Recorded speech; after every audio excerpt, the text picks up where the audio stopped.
अस्सलाम वालेकुम।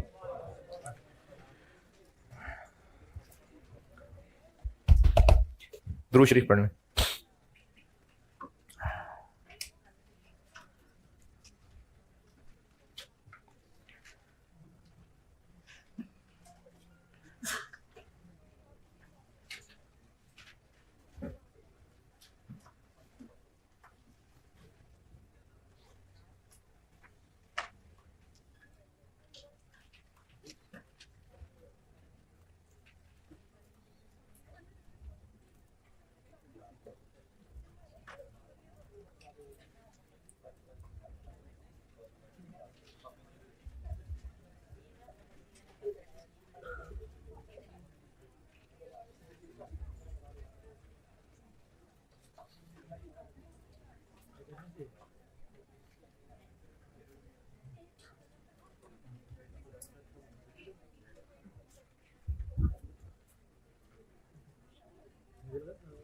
सवाल होमवर्क हाँ दिया था, अगर किसी ने किया होगा तो कर ही लिया होगा और कोई मसला भी नहीं होगा।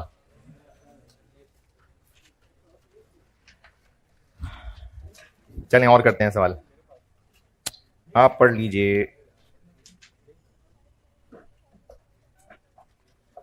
स्प्रिंग 22 अटेम्प्ट का होगा एक सवाल।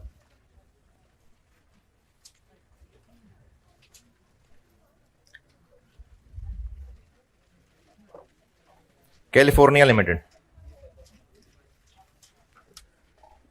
California limited spring 22।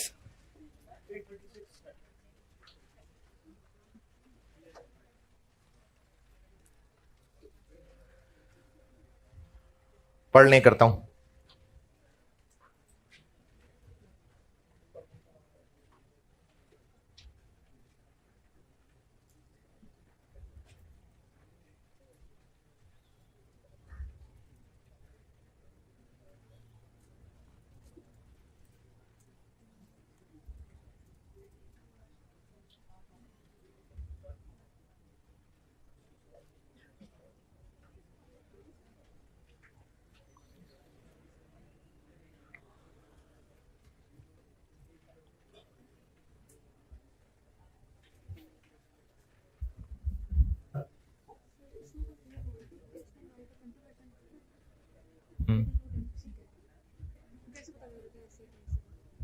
अच्छा बैठो।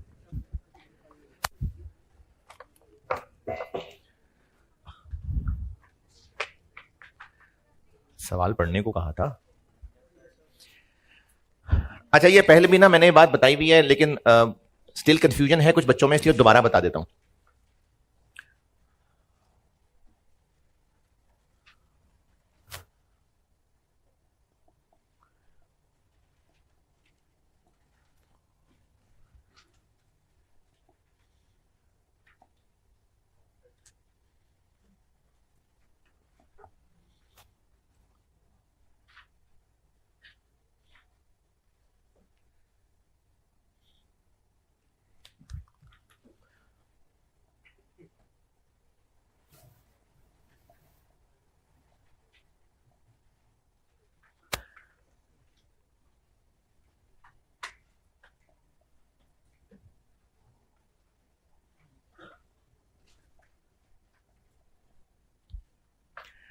आपको क्वेश्चन में यह पहचानना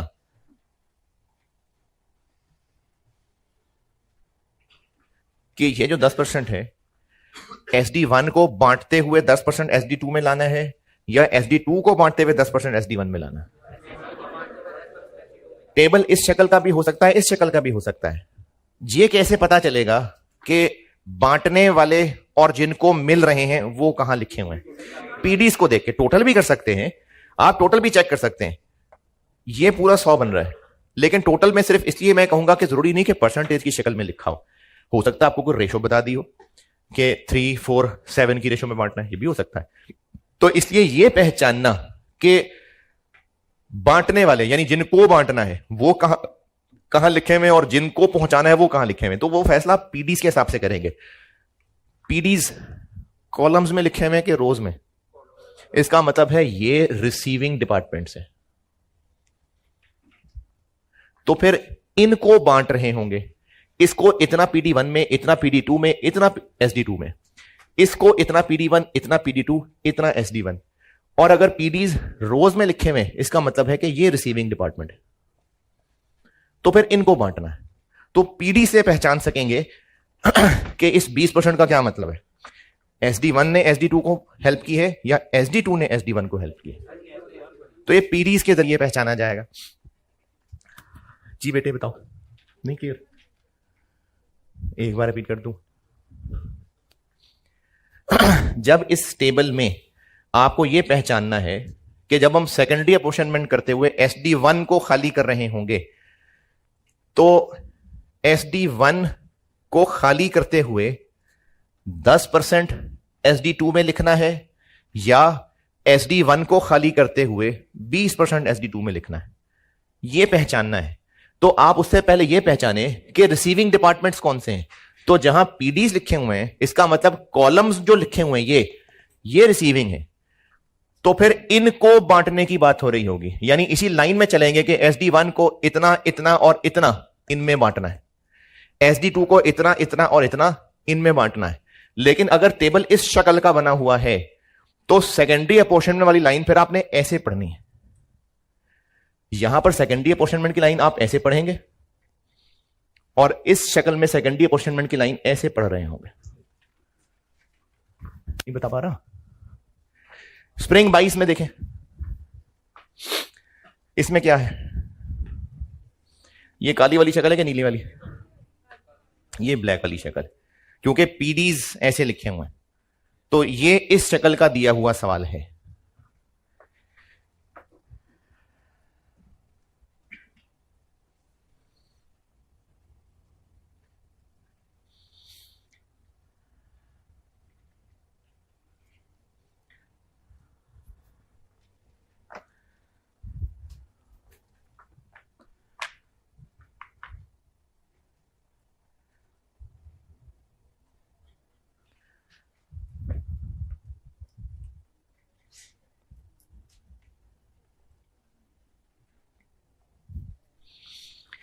जी पढ़ लिया?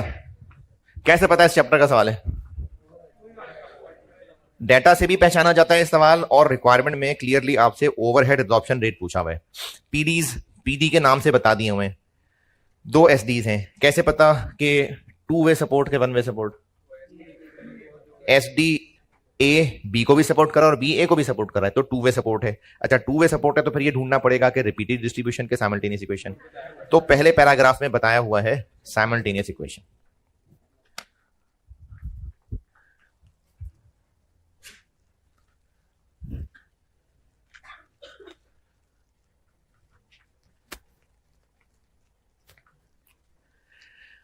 अच्छा क्लास में जो सवाल कर रहा होता है ना, वो तो मैं कर रहा होता हूं, आप लोग तो सिर्फ देख के लिख ही रहे होते हैं। घर जाके ये दोबारा भी किया करें। स्प्रिंग 22 OAR निकालना है तो अपना टेबल बनाना पड़ेगा वैसे ही। थोड़ी सी अंग्रेजी, बेसिस, टोटल, PDA नहीं, AB और AC। अच्छा AC और SA और SB, और रुपीस है, मिलियन है, थाउजेंड है, थाउजेंड है।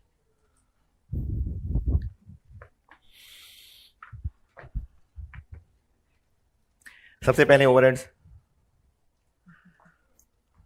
हाँ जी, सबसे पहला FOH फैक्ट्री रेंट। तो अवेलेबल में से बेस्ट क्या तरीका लग रहा है? Floor area. अच्छा ओवरहेड्स इंशाल्लाह मैं कोशिश तो पूरी है सैटरडे को खत्म कर दूं, नहीं तो मैक्सिमम मंडे को होगा। तो फिर आप अगले वीक में, नहीं मतलब ट्यूसडे को, मंडे को वो रिजल्ट की छुट्टी है। किसने कहा 2-3 छुट्टियां हैं? छोड़े CCP को, मंडे को रिजल्ट की छुट्टी है और मोस्ट प्रोबेबली ट्यूसडे वेडनेसडे को छुट्टी नहीं है। बट लेबर डे का क्या लगे, आप भी तो अपने लिए मेहनत करनी है ना। आप लोग लेबर हैं, हाँ तो लेबर डे ना करें, डे बनाए ना, वो पढ़ें आगे। अच्छा ये एक टेस्ट लिया था और अच्छे बच्चे यार, इतने सारे लोगों ने टेस्ट दे ही लिया हुआ। 110 लोगों ने तो दे दिया टेस्ट, चलो गुड। और आसान सा टेस्ट था वैसे तो, 86 लोग पास हो भी गए और पूरे पूरे नंबर भी ले लिए। मरियम, महक जहूर, मलिक एतजाज और कुमैल हैदर। चलो ठीक है जी, शाबाश। 19 अच्छा जी। 18 वाला भी है। मलाइका खान, अरीबा सलीम 18, ठीक है, गुड, सही है भाई। अच्छा, आप लोगों ने ना वैसे तो वो ये टीए मेरी स्टूडेंट ही थी, इन्होंने डिस्कशन वीडियो रिकॉर्ड करा के आपसे शेयर की हुई है, वो देख लीजिएगा, सोल्यूशन डिस्कस हुआ होगा। लेकिन ये जो सामने बैठे में ऑनलाइन वालों को नहीं, उनका मुझे समझ नहीं पहुंची, क्योंकि वो लोग तो देंगे भी चाहे आस्ता आस्ता करके। ये सामने बैठे वालों में ये रिफंडेबल नॉन रिफंडेबल वाली जो है ना, वो कुछ गड़बड़ ही रही है स्टूडेंट्स में। Refundable sales tax, non refundable sales tax, ये कोई मसला हल नहीं हुआ अभी तक। कॉस्ट टू सेल भी नहीं बच्चों को समझ आई।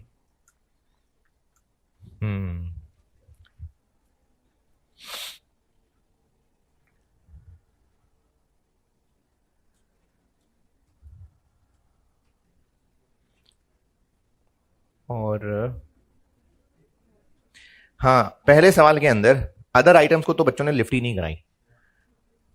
सिर्फ ए बी सी नहीं थे, और भी बहुत सारी आइटम्स थी और टोटल वैल्यू पूछी थी, तो अदर आइटम्स को तो बहुत सारे बच्चों ने लिफ्ट ही नहीं कराई। खैर, आप वो डिस्कशन वीडियो देख लीजिएगा। अच्छा, एक वो पता नहीं ऑनलाइन में किसी बच्चे ने मुझे सवाल पूछा था या गुलबर्ग में पूछा था, ये बाकी लोग भी सुने, शायद किसी को कंफ्यूजन हो। हम लोग एनआरवी निकालते हुए एक टर्म लिख रहे थे, कॉस्ट टू सेल।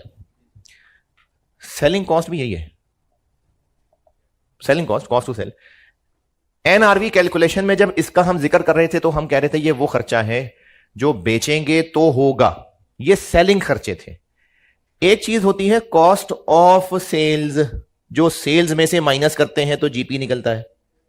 ये क्या होती है? जो गुड्स बेची थी इतने की बेची थी और वो हमें इतने की कॉस्ट की थी। कॉस्ट ऑफ सेल्स और सेलिंग कॉस्ट एक बात नहीं है। ये है गुड्स बेचते हुए जो खर्चे होंगे, कमीशन देना होगा कस्टमर को पहुंचाने के लिए, डिलीवरी का खर्चा हो सकता है, कोई और पैकिंग का खर्चा हो सकता है।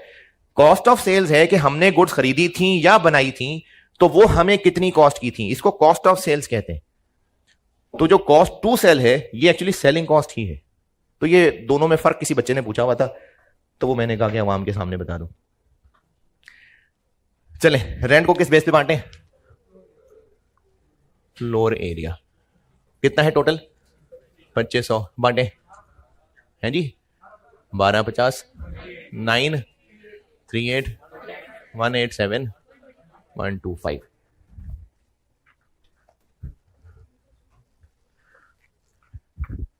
अगला खर्चा फ्यूल कॉस्ट। ये इसमें सबसे अच्छा पॉइंट था और इसी के लिए मैं ये सवाल करा रहा हूं, वरना बाकी तो आसान था ही है। फ्यूल कॉस्ट, फ्यूल कॉस्ट को, अच्छा ये जो मैंने आपको पहले एक दफा बताया था ना, पावर, ये मशीनरी की हैवी बिजली है। ये फ्यूल जो है ना, ये भी मशीनरी ही में यूज होता है। पावर और फ्यूल ये दोनों प्लांट मशीनरी की एनर्जी है। बस जबानी याद हो गया। पावर और फ्यूल ये दोनों वर्ड्स, ये प्लांट मशीनरी के लिए एनर्जी होती है। पावर का वर्ड भी और फ्यूल का वर्ड भी ये प्लांट मशीनरी के लिए यूज हो रहा है। हाँ जी, फ्यूल कॉस्ट किस रेशो में बांटना बेस्ट है? Machine hours. मशीन आवर्स में बिल्कुल बांट देते, लेकिन अगर आपको सवाल में यह बता दिया जाता कि कितने कितने लीटर हैं जो कंज्यूम हुए, तो फिर मशीन आवर्स में बांटते हैं। कितने कितने लीटर फ्यूल इस्तेमाल हुआ, यह अलग से एक लाइन लिखी होती। फिर लीटर्स की रेशो में बांटते। जैसे कल सवाल में वो जो पावर थी उसको मशीन आवर्स की रेशो में बांटा था या किलोवाट में? किलोवाट में, क्योंकि वो तो असल कंजम्पशन है बिजली की। तो इसमें भी फ्यूल कॉस्ट को हम जरूर मशीन आवर्स में बांटते, लेकिन अगर इस सवाल में फ्यूल की क्वांटिटी दी होती तो फिर भी मशीन आवर्स में बांटते, फिर उस क्वांटिटी की रेशो में बांटते। अब आपको उन्होंने फ्यूल नहीं दिया, दिए तो मशीन आवर्स हैं, लेकिन आखिर में एक सेंटेंस लिखा हुआ है,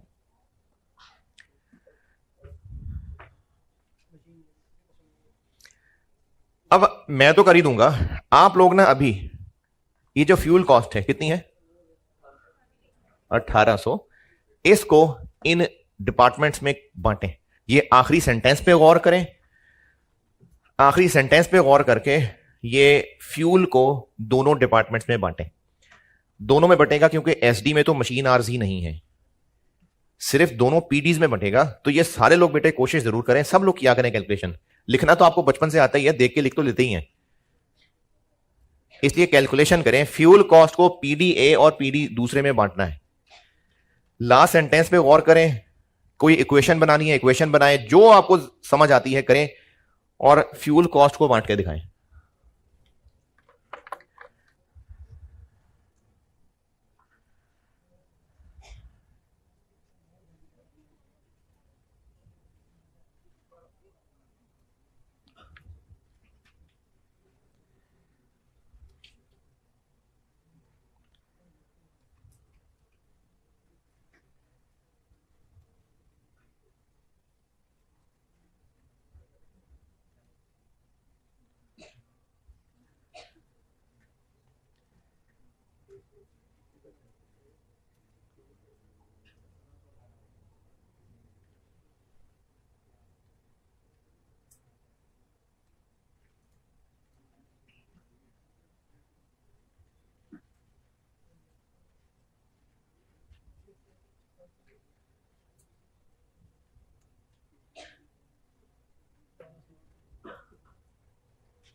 हाँ जी डन। कितना 990 और सबका ही है नहीं? अच्छा फिर क्या है 1200 और 600। अच्छा और कोई? हाँ जी 772 और 1080। अच्छा जी, और हो सकता है इनमें से कुछ सही हो, मुझे याद नहीं है फिगर। अच्छा ठीक है, चलें बाकियों ने भी किया तो शायद हो, ऐसी बोलते शर्मा रहे होंगे। ए बी और ए सी कितने मशीन आवर्स यूज हुए? 22,000 और 12,000। अगर हमें फ्यूल की कंजम्पशन के बारे में कुछ ना बताया होता तो हम इन 1800 को इसकी रेशो में बांट देते, और अगर यह बताया होता कि फ्यूल कंज्यूम्ड ए बी के अंदर 40,000 लीटर्स हुआ और एसी के अंदर 20,000 लीटर हुआ, अगर बताया होता तो फिर इसमें बांटते, फिर इसमें नहीं बांटते, फिर इसमें बांटते, क्योंकि फ्यूल की असल क्वांटिटी जब बता दे तो फिर इसी में बांटते। मशीन आवर्स की रेशो में तो इसलिए बांट रहे हैं कि जितनी ज्यादा मशीन चलेगी उतना ज्यादा फ्यूल लगेगा, लेकिन अगर फ्यूल कंजम्पशन ही बता दें तो फिर हम इसकी बजाय इसको प्रेफर करेंगे। अब आपको फ्यूल कंजम्पशन तो नहीं बताई, लेकिन कुछ ऐसी बात कर दी कि जो मशीनें हैं ना डिपार्टमेंट एसी की, वो ज्यादा फ्यूल खा जाती हैं। कितना ज्यादा? 50% ज्यादा। यानी अगर ये ऐसी खुद ही लिख रहा हूं कि अगर ये 1 लीटर पर आवर फ्यूल लेती होगी, नहीं, ये 1 लीटर पर आवर फ्यूल लेती होगी तो ये 1.5 लेती हो। ये लास्ट सेंटेंस का मतलब है। लास्ट सेंटेंस पढ़ के ये वाली बात समझ आ रही है कि नहीं? जिन लोगों ने इस 1800 को 1 और 1.5 की रेशो में बांटा है, किसी ने तो बांटा होगा ना? तो ये ना आइंदा के लिए भी एक बात याद रख लीजिए, ये मैंने पिछले किसी सवाल में बात की भी थी या शायद नहीं कही थी। हमने जब किसी टोटल खर्चे को किसी एक्टिविटी की रेशो में बांटना होता है तो वो एक्टिविटी भी टोटल, पर यूनिट नहीं। मुश्किल हो गई बात। अगर हमने किसी टोटल खर्चे को प्रोडक्ट्स में बांटना है, प्रोडक्ट्स में, अभी तक बांटा नहीं है वैसे कह रहा हूं, अगर किसी टोटल खर्चे को प्रोडक्ट्स में बांटना है और यह तय होता है कि लेबर आवर्स की रेशो में बांटना है, तो प्रोडक्ट ए के 1 यूनिट बनाने में 3 घंटे लगते हैं, का 1 यूनिट बनाने में 2 घंटे लगते हैं, इस रेशो में बांटेंगे? नहीं। प्रोडक्ट ए टोटल 10,000 यूनिट्स बनाएंगे, यानी टोटल 30,000 आवर्स लगेंगे। प्रोडक्ट बी 50,000 यूनिट्स बनाएंगे, यानी टोटल 1,00,000 आवर्स लगेंगे। इस रेशो में बांटना है।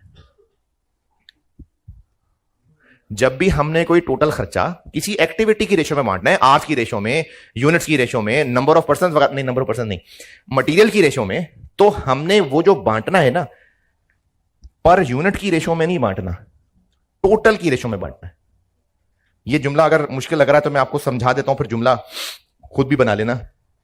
इसको ज्यादा टाइम लगता है इससे, तो बज़ाहिर यह लग रहा है कि सारे खर्चे जब बांटेंगे तो ज्यादा किसको बंटने चाहिए थे, लेकिन बी बनाए ही इतने सारे हैं कि टोटल टाइम बी में बहुत ज्यादा लग गया, तो क्या अब भी खर्चा ज्यादा ए को बंटना चाहिए?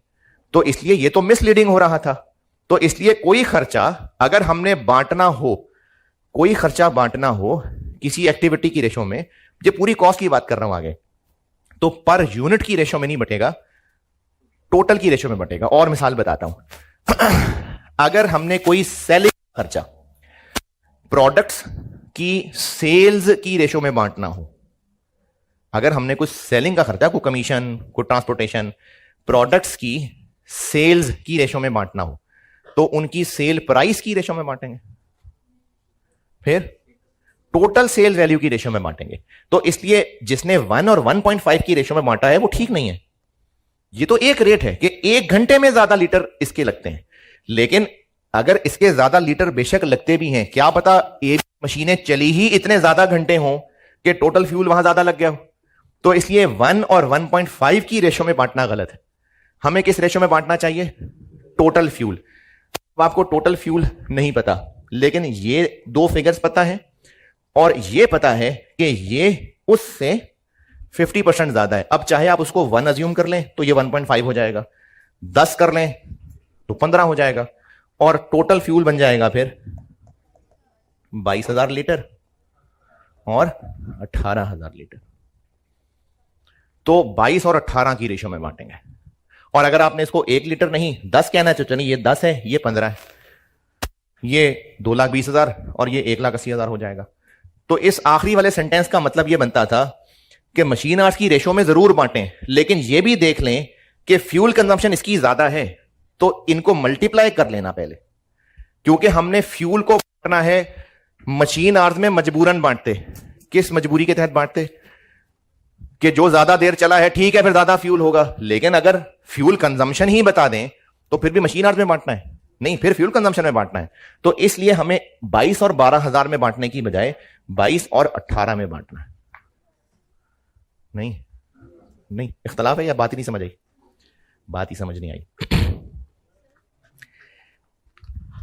अच्छा जी, जिनको समझ नहीं आई कोशिश और करके देखते हैं। डिपार्टमेंट ए में मशीन आवर्स 20,000 और 10,000 इस्तेमाल हुए, पावर को किस रेशियो में बांटे? इस सवाल में नहीं है, वैसे कह रहा हूं, जिनको ये वाली कहानी समझ नहीं आई मैं एक और कोशिश करता हूं। पावर को किस रेशियो में बांट रहे थे पिछले कुछ सवालों में? ये 20 और 10 की रेशियो में।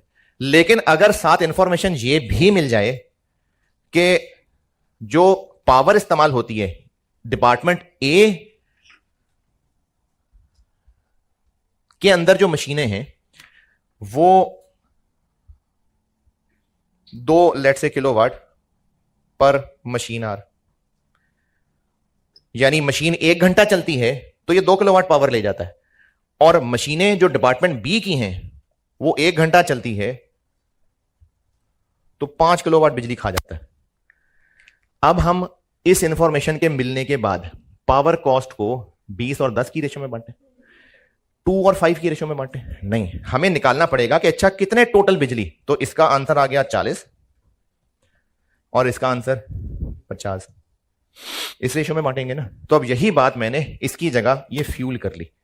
अगर हमें फ्यूल का आखिरी सेंटेंस ना बताया होता तो हम जरूर मशीन आवर्स की रेशियो में बांटते, लेकिन आखिरी सेंटेंस से पता चल रहा है कि बेशक इसके मशीन आवर्स कम हैं लेकिन ये फ्यूल ज्यादा खा जाती हैं, तो हमें फ्यूल कंज्यूम्ड की रेशियो निकालनी पड़ेगी। अब आप उसके लिए ठीक है अज्यूम ही कर रहे हैं, 10 अज्यूम कर रहे हैं तो ये 10 है तो ये 15 है, 1 अज्यूम करना है तो ये 1 है वो 1.5 है, 50 अज्यूम करना है तो ये 50 है और वो 75 है, 100 अज्यूम करना है तो ये 100 है और वो 150 है। मल्टीप्लाई करके टोटल फ्यूल कंजम्पशन निकलेगी तो इसकी रेशियो में बांटेंगे। अभी भी नहीं जी? यहां कोई जी? अगर ये 1 है, इस अंग्रेजी का मतलब, या क्या अंग्रेजी लिखी होती कि ये मतलब होता?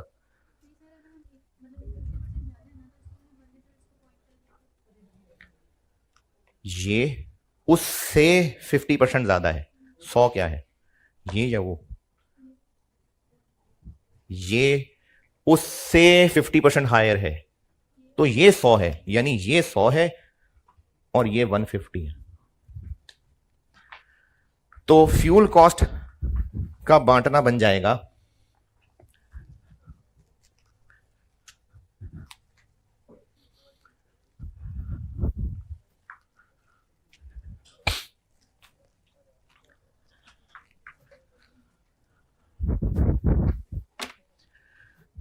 फ्यूल को हम कहेंगे जी फ्यूल कंजम्पशन, और इसको मैं कह देता हूं वर्किंग वन। तो ए बी और ए सी आर्स कितने, क्या लिखा हुआ था? 22,000, 12,000, और फ्यूल कंजम्पशन 1 और 1.5, तो टोटल बन जाएगा 22,000 और 18,000। तो हमने 22 और 18 की रेशो में बांटना है, तो 1800 को 22 और 18 की रेशो में बांटे, 990,810।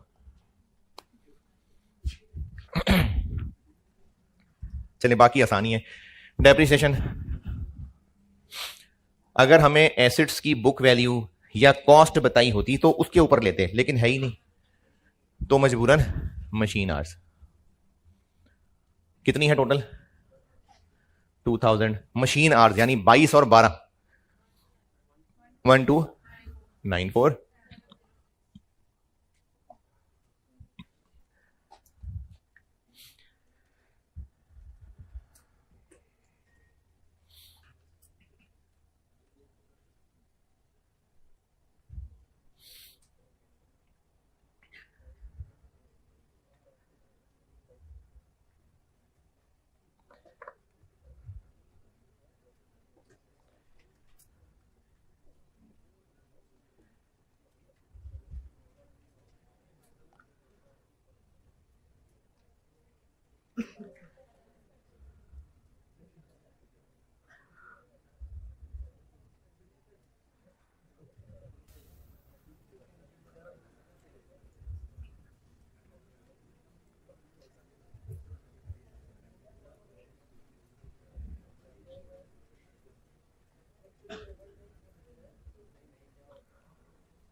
अगला खर्चा। अच्छा, अब ये इलेक्ट्रिसिटी जो है ये मशीन वाली नहीं है, क्योंकि मशीन की वो फ्यूल आ गया हुआ है। इलेक्ट्रिसिटी एंड अदर यूटिलिटीज, ये पंखे लाइटें हैं, तो इसको किस बेस से बांटें? Floor area.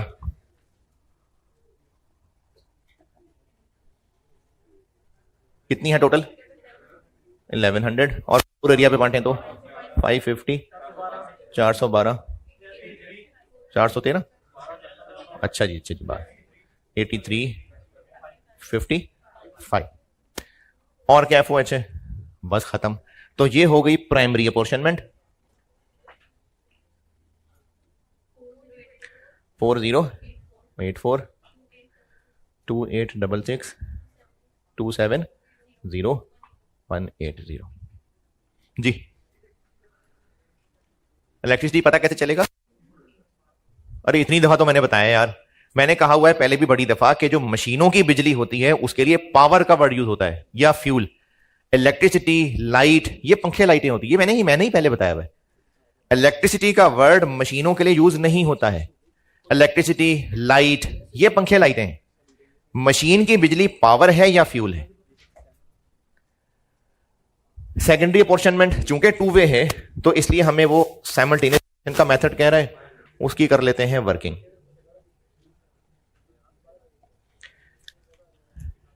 SASB और SA को किस रेशो में बांटना है? 40 और 20। और SB को 45 40 15। और ये काम अब हम इक्वेशन से कर लेते हैं।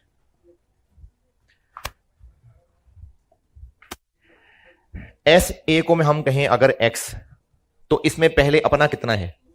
270 प्लस इसमें SB से कितना आना है? 0.15। Y में पहले अपना कितना है? 180। और इसमें SA से कितना आना है? 0.2। ये इधर देखें, SA में इतना अपना है, ये 270 प्लस SA में यहां से कितना आना है? 15 ना, ये 0.15 Y हो गया। Y यानी SB अपना कितना है? 180। फिर जब SA को खाली कर रहे होंगे तो SB में कितना आएगा? 20, ये 0.2 है। इसको सॉल्व करें तो X 306 और Y 241।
तो अब हम एस ए को खाली करें कितना 306 और 40 40 20 में बांट दें 122 122। अच्छा अब अगर मैंने जी अगर आप इसको 122 लिखें और उसको बांटते हुए 62 आए तो फिर ना ये इस 241 से कैंसिल नहीं होगा, तो इसलिए इसको 1 रखना जरूरी है। इनमें से किसी को कर दें 23, इसको कर दें चले। और फिर y को कितना बांटें यहां से 241 तो ये 0 होगा। अब 241 बांटें 45 40 और 15 में 109 96 36 तो ये कैंसिल और ये कैंसिल होगा और इनका अब जो रिजल्ट निकलेगा एसडीज हो गए खाली और ये बन गया 4315 3085।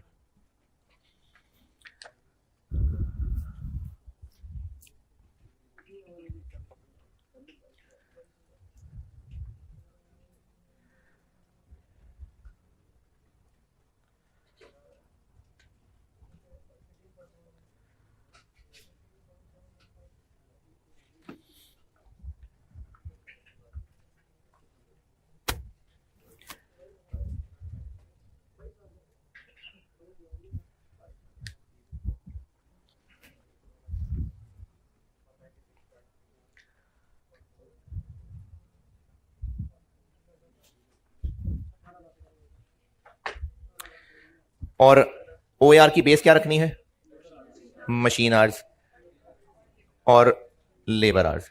तो पहले डिपार्टमेंट की क्या है कितने 22,000 आवर्स, दूसरे की 10,000 लेबर आवर्स, तो इसका OAR और इसका OAR आ जाए।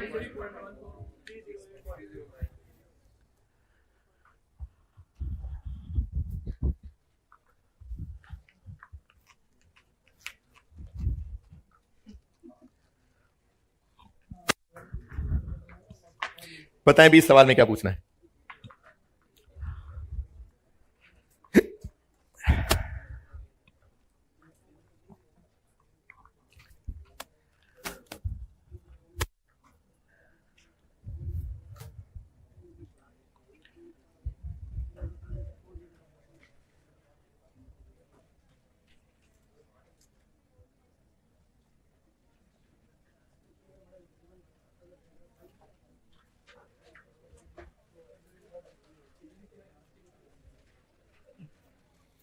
सिंगल प्रोडक्ट कर रहे थे, अब मल्टीपल प्रोडक्ट्स पे आते हैं।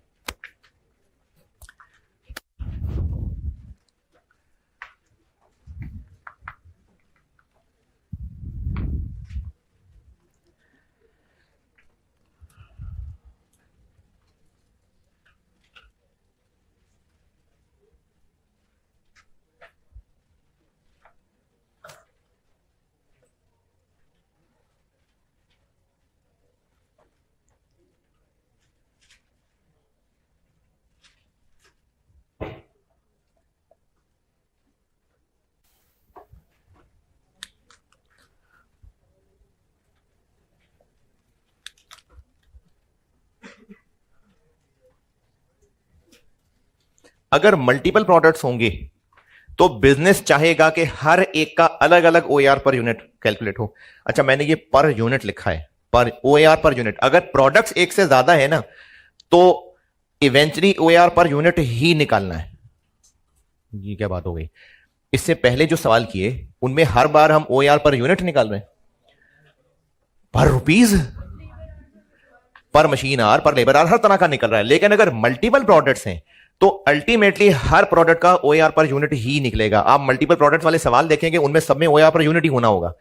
तो मैनेजमेंट को हर प्रोडक्ट का OAR पर यूनिट ही चाहिए। अब इस OAR पर यूनिट तक पहुंचने के दो रास्ते हो सकते हैं।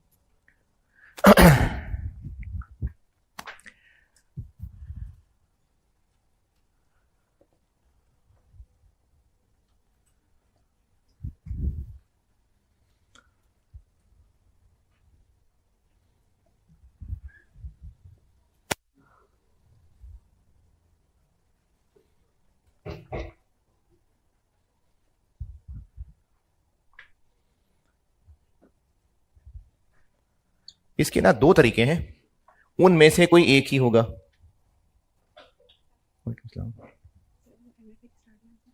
जैसे आप लोग कहें, इसमें लेना है कि नहीं लेना? एमएफए का स्टार्ट तो 12:15 होगा, आ जाए 11:15, ठीक है तब आ जाए।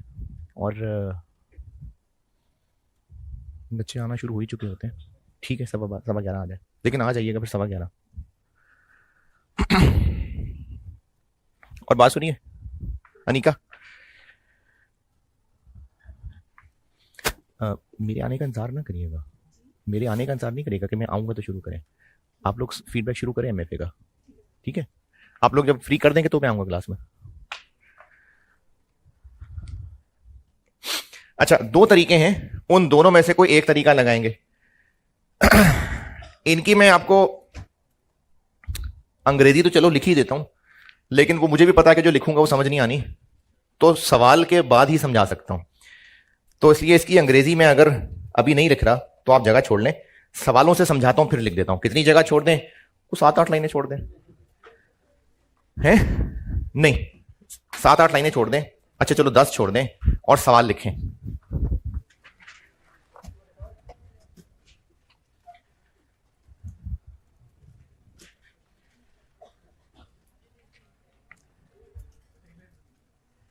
हैं जी?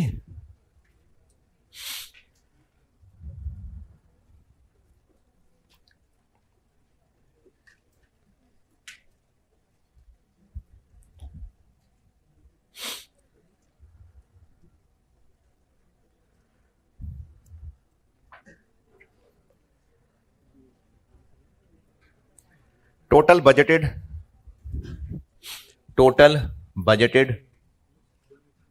FOH, total budgeted FOH for 2025 are as follows.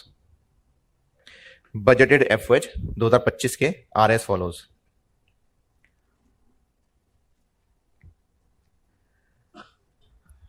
Indirect labour 80,000, 80,000।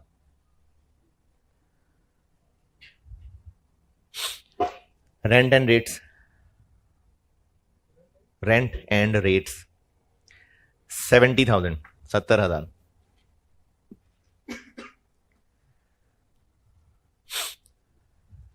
Insurance, अच्छा ये पहले किसी सवाल में नहीं आई, इंश्योरेंस एसेट्स की करवा के तो उसकी फीस दी जाती है। जितना महंगा एसेट होता है उतनी ज्यादा इंश्योरेंस होती है। तो इंश्योरेंस और डेप्रीसिएशन एक तरह ही बढ़ते हैं, क्योंकि डेप्रीसिएशन भी वैल्यू के साथ बांटते हैं ना, तो इंश्योरेंस भी वैल्यू के साथ बढ़ती है। अच्छा जी, इंश्योरेंस कितनी लिखी? 90,000, नहीं 50,000, sorry. Insurance 50,000, power 120,000, depreciation 100,000।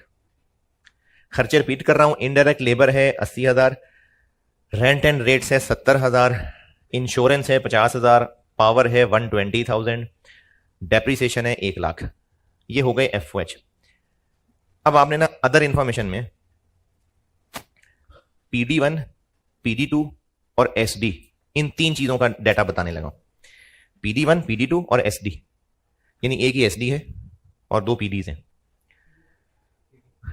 2 PDs हैं और एक SD है। तो अदर डाटा में इन 3 कॉलम्स की इंफॉर्मेशन बताऊंगा।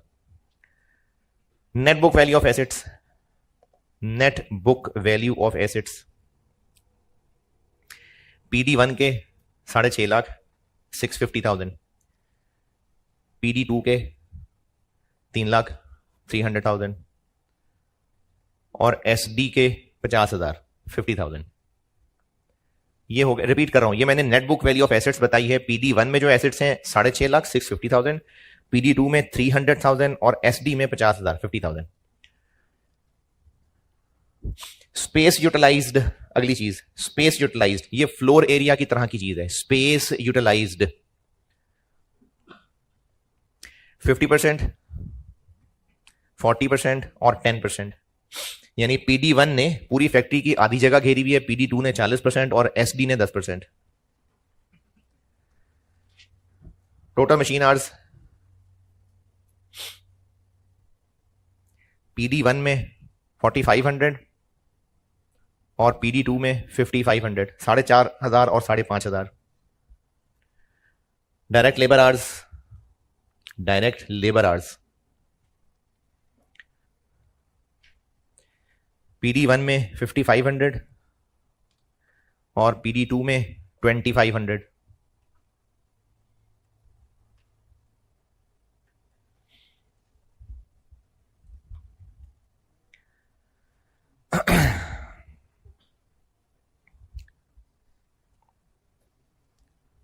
अच्छा, ये जो अदर डाटा था ये मैं आपको लिखवा रहा हूं सारा PD1, PD2 और SD के कॉलम में, ठीक है। अब इसी अदर डाटा में चल रहा है time used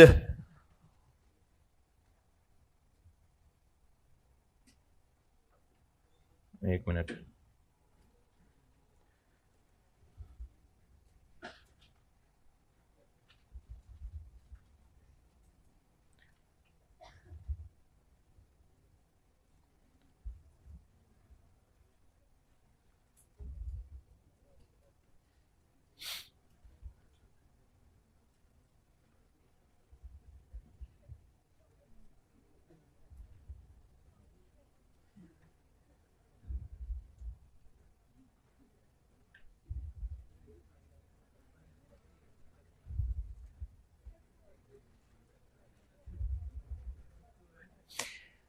time used for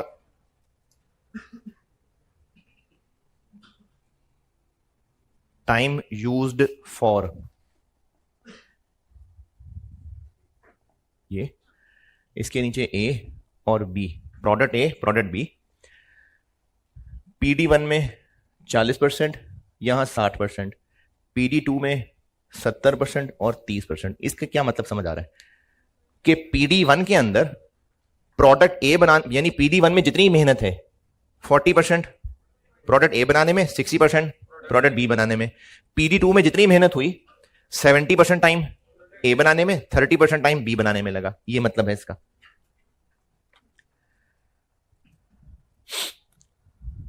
ये हो गया अदर डाटा। इसके बाद अंग्रेजी लिखें, यानी बस ये कॉलम्स खत्म, उसके बाद वैसे एक लाइन लिखें। Secondary apportionment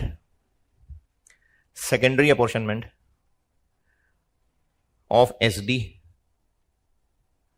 secondary apportionment of SD is made on the basis of machine hours,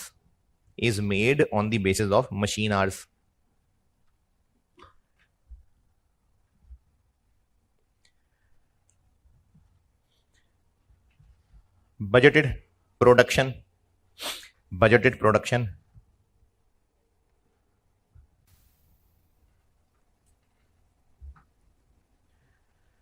product A 1500 units, 1500 units,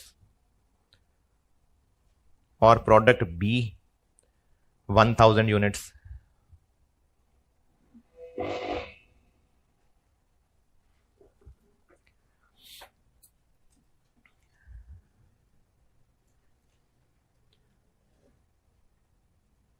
मैंने आपको ओवरहेड्स बता दिए अभी और अदर डाटा बता दिया। बस इसकी रिक्वायरमेंट और सॉल्यूशन ये मैं कल करता हूँ, ठीक है। अल्लाह हाफिज़।